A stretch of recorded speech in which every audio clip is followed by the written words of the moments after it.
Thank you. Thank you. Haya. Haya. ODM. Okay, welcome ladies and gentlemen. If it is your first time to view this video, this is MIKEANN'S K254 TV, and I'm very happy with you guys for a great support each and every time, and I'm very happy for real. Now, today's news is about Raila Amolo Odinga. Everyone knows that Raila Amolo Odinga was the leader of opposition leader, na punde tu alipo jiondoa katika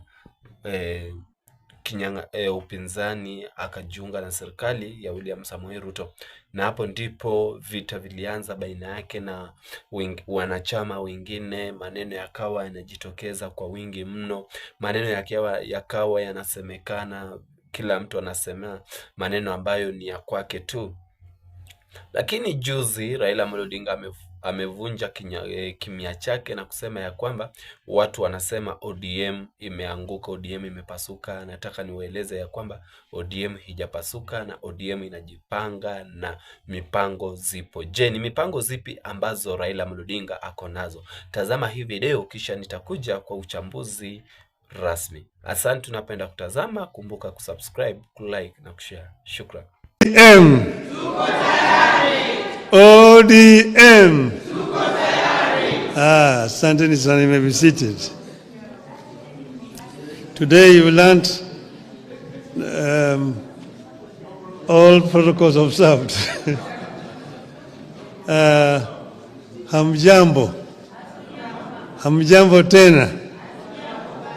Yes, I've sat for too long down here that I'm now a little bit confused. But I think it has been very exciting and also very illuminating to listen to other people talk. I want to thank particularly the two gentlemen you invited here. That is Polycarp Omolo Chilo and Dr. Oscar Otele from the University of Nairobi. I found their contribution very informative indeed, and with a lot of humor and good touch. And I also want to thank everybody else who has contributed in this discussion today. It was a wonderful session. We thought that it is necessary for us, before you go back, to have a PG, because you have not had a PG where you also brought the party leadership to talk to you together. And we felt that we should do it before the end of the year, particularly before we go for the Jamboree in Mombasa. So I'm not going to bore you with a very long speech. There's a few things that I put together that I want to say. About a year ago, we got together with the UDA party to help steady the ship of the Kenyan nation that had been hit by extreme turbulence and faced a reality of collapse. Some people may not even know exactly where we were,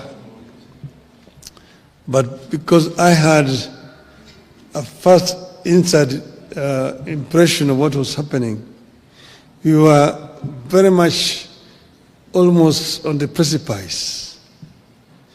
Because as you see, after so many days of demonstrations, you saw that eventually the military were on the streets. And they were on the streets, of course, they were fairly civil to the wananchi at that time. But that was because they had not been given instructions. And you know, there is what you always all the time talk about, the chief of defense forces. Once the military are given instructions, they execute. and we are almost there. We are almost there. So he said it's better to have a country that is civil, where leadership can be replaced through the ballot rather than through the bullets. And that was one of the reasons why we did what we did at that time. The coming together started informally, with some of our members joining the government. We later formalized the arrangements through a memorandum of understanding, signed publicly with UDA and shared widely with the public. This far, a core agenda of our coming together has been achieved. We have a stable and peaceful country. We beat back the chaos and created an environment in which you can agree to disagree without staring at collapse. I recognize and appreciate the role our MPs continue to play in the realization of this noble goal of preserving the nation. As I've said before, whatever the differences and misgivings we have as parties or leaders, we must have a country first. Only then can we set about discussing how to perfect the nation's imperfections and even who is to lead the nation. This is a core belief of our party.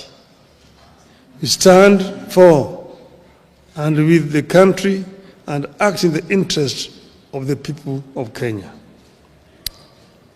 I am convinced that Kenyans want Kenya to stand, and we stand with them on this.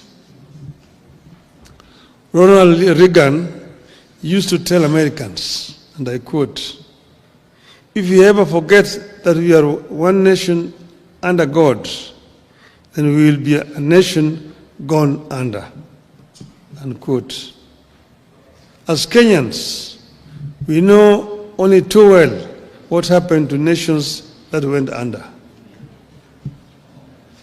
Some took too long to come back, others never made it back at all. Kenya must never tempt that fate.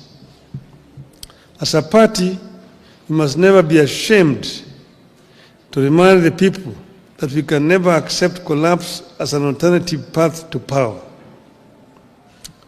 We must never be shy to remind the country that as a party, we have pursued compromise before and will pursue it whenever necessary in the interest of the nation.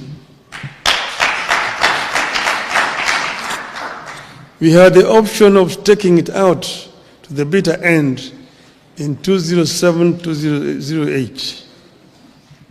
All we needed was to insist that we would not engage in any talks with our opponents.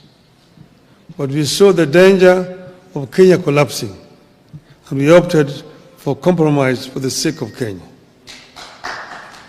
We steadied the ship when the gridlock threatened the Uhuru Kenyatta administration.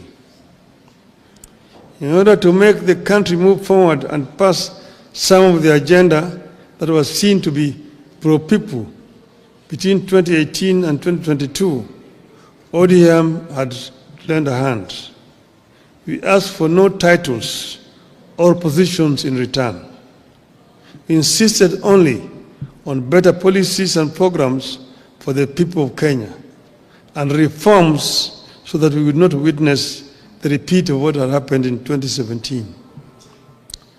History indicates that each time the leaders of this country have come together, some great things happen.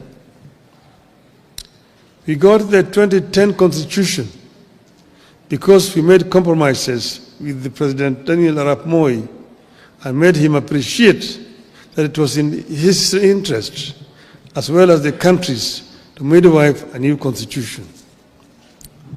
We achieved more under the Grand Coalition government than under the NAC regime.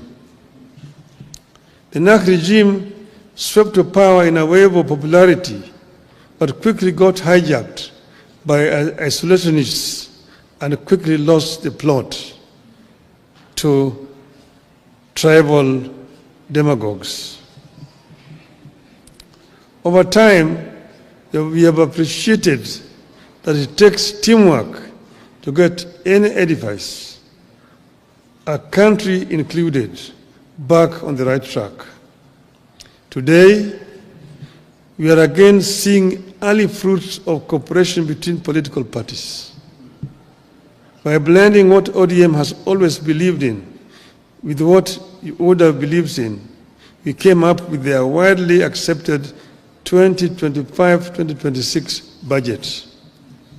Thanks to the ODM experts.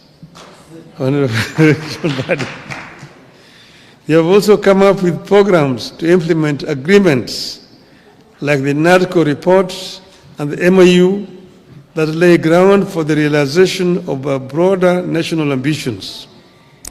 The ability to make compromises without compromising the core values and goals is yielding fruits.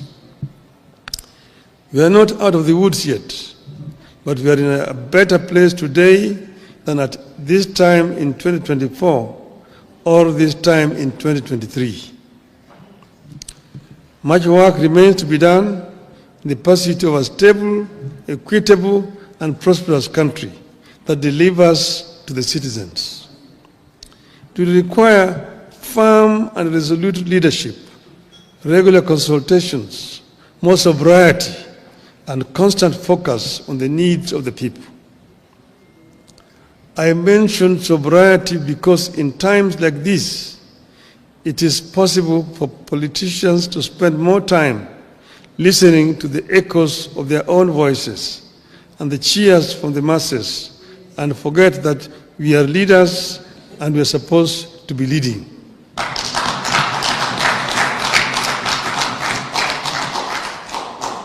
In times like this, it is possible to be lost in competing campaigns or populism and forget that leading means making decisions that may sometimes invite booing instead of cheers. I have been there. I've been cheered and have been booed. I was once set up against the people when I set about clearing the ground for the Thika superhighway and the bypasses around Nairobi. Today, everyone claims credit for Thika superhighway and the bypasses.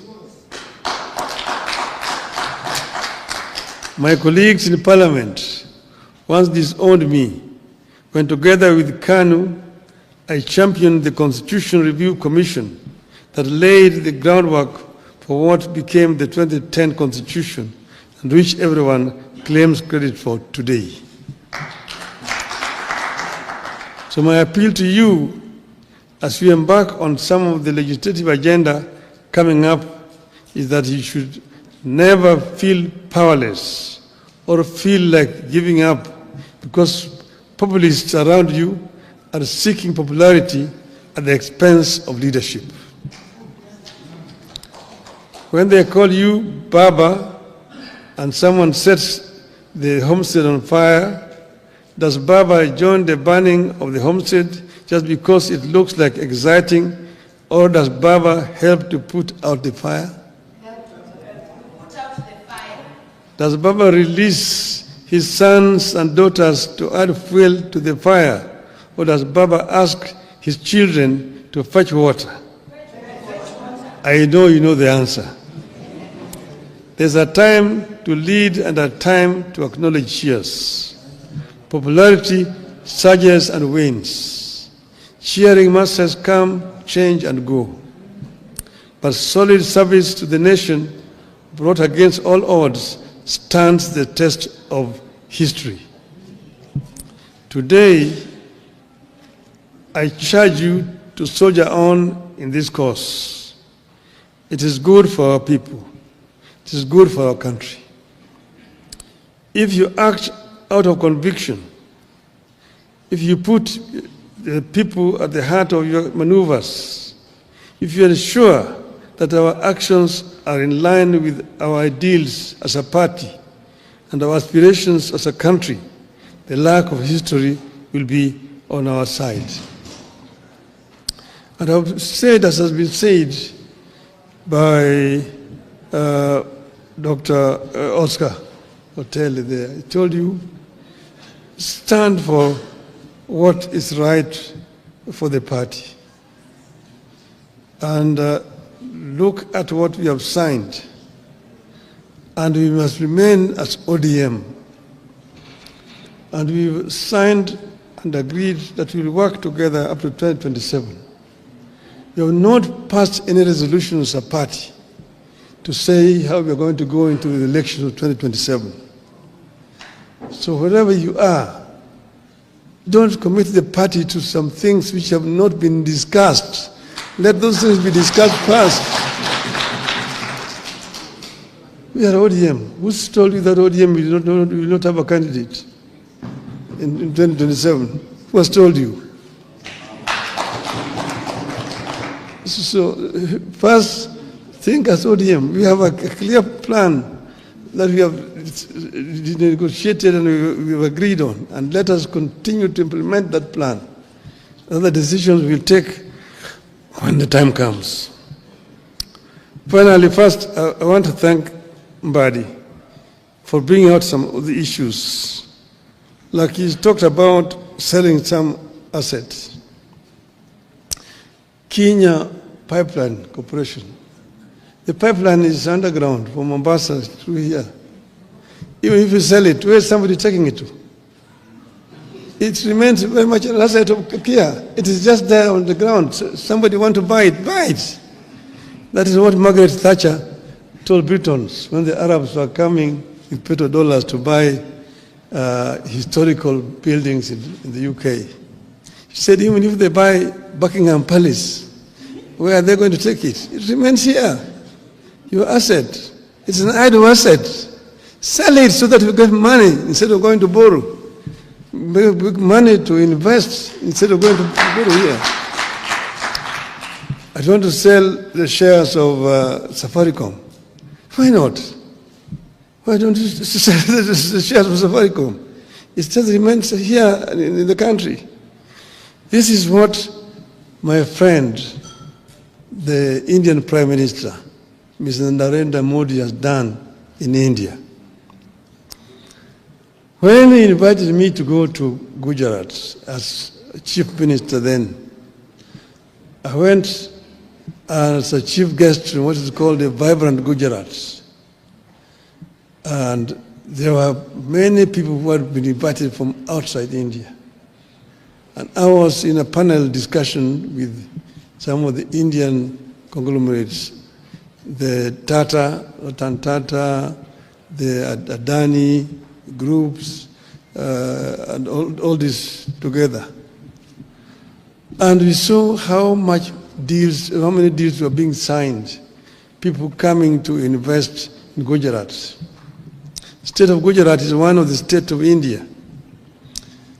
The economy of Gujarat was growing at the rate of 13% per annum, compared to 5-6% of other states. Gujarat, you know, the population of Gujarat is 60 million people, bigger than Kenya.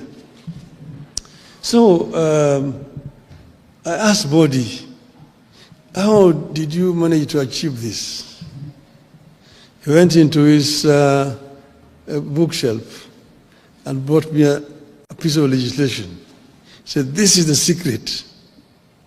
This was a PPP law of Gujarat, which he said, make it simple like this. It will attract people to come and invest in your country. Armed with that legislation, I came here and I presented it to the cabinet. And I told him what I saw in Gujarat is something astonishing. We approved the memo in the cabinet.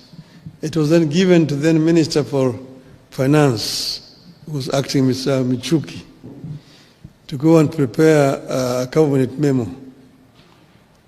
When he took it to the mandarins in the treasury, they manipulated it, changed so many things. By the time they brought it back to the cabinet, it was a different document.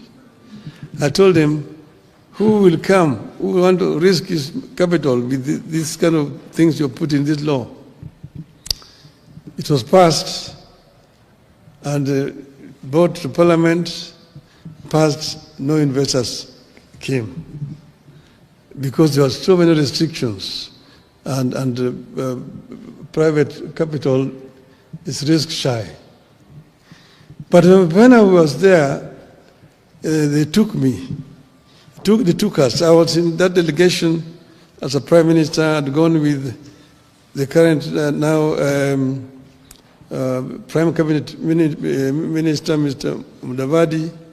We were with President Ruto at that time, with Chris Obore, who was a minister for public works. I was with a big delegation.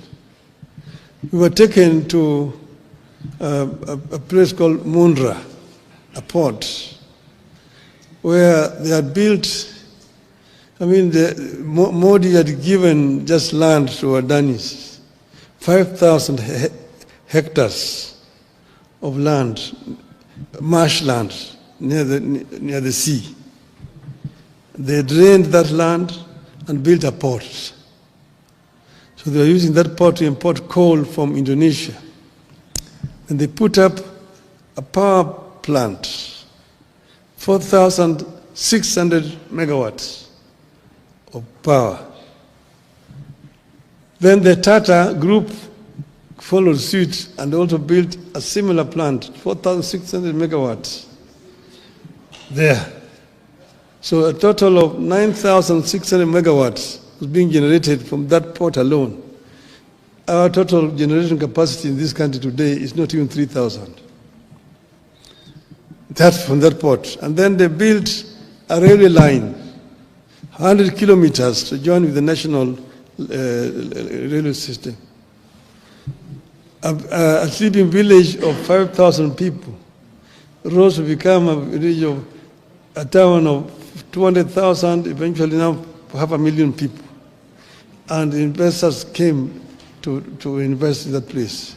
They even built an airport in that place. Okay? Then I can give you so many other examples. So you find the same people, Adani, are given them Bombay. Bombay airport used to be so dilapidated, fly infested and so on. They could have constructed Bombay airport. Today, Bombay airport is so efficient when you go there.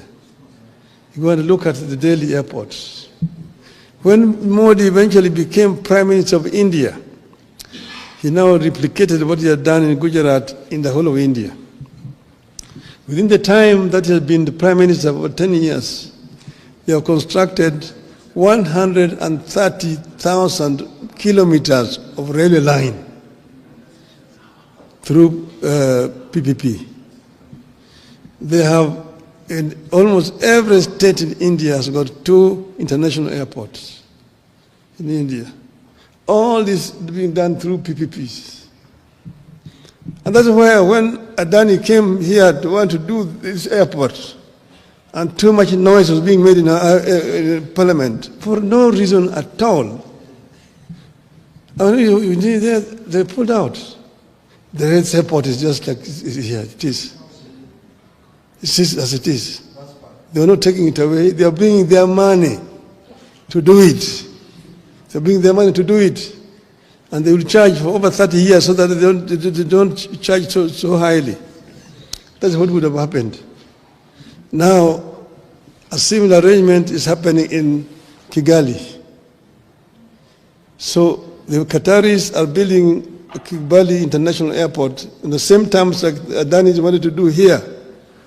So Kigali is going to be the hub in this region, not Nairobi, because of noise being made by other parties which were also interested in doing what Danny was supposed to do, and paying people down under the table to make noise every day in the newspapers. Shame on them. Shame on them. We need to wake up as a country, because if we don't wake up, we're going to continue to sleep. There are many opportunities that are available for us as a country. We as ODM must remain ODM and remain focused. Hope you have seen what I mean. Nafikiri umetazama kile ambacho kinatarajiwa kufanyika kwa chama cha ODM. Kwa maana chama cha ODM wengi wamekitazama kwa mtazamo tofauti. Wengi wamesema ya kwamba nini hatima ya hichi chama, je, umaarufu wake ulikwisha?